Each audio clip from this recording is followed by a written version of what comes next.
Okay, Q. What are your sins? When I was about 13 or something, I went fishing with my dad. I caught a fish and I was really happy about it. I just felt like I had a connection with the fish. It just felt very nice in my hands. And so when my dad told me to throw that fish back in the water, I couldn't do it. I was a stupid little kid.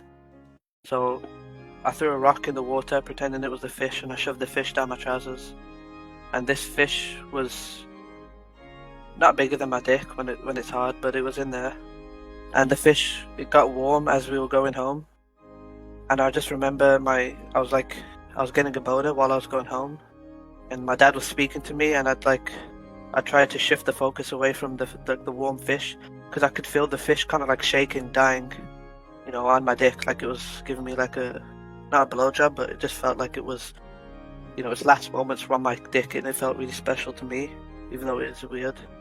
And then I remember getting home, quickly going to my room, and I lied down, I got naked. I remember taking my zip down, and I saw the fish covered in cum. That one moment just felt amazing to me, the warmth of the fish, and it was still kind of shaking, like its nerves were kind of going off, and it just felt so good. And I remember I didn't want to let that fish go. I couldn't let it go, because I felt like I'm responsible for the fish. And so I cleaned up the cum on it, I cleaned it myself, and I'd keep it in a freezer in my room.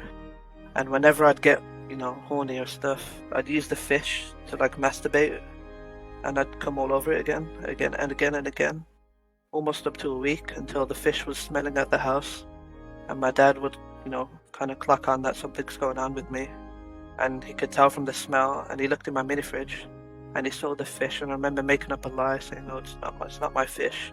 My friend gave it to me. It's some kind of prank or whatever." My dad kind of looking at me, disgusted. And I had to get rid of the fish, which was, obviously sad. And I feel I can't, it affects me because I can't speak to my dad without thinking about the fish. And what's even worse than that, I can't jack off without thinking about the fish. Porn doesn't do it for me anymore. There's no fish-related stuff, nothing. I don't like fish, the food, that much. I prefer steak, medium rare. But the fish, something about it, whenever I jack off, I kind of feel the fish, like I'll never forget that feeling of it dying on my dick while I cummed on it. So that's it, yeah. That's the story. Hello?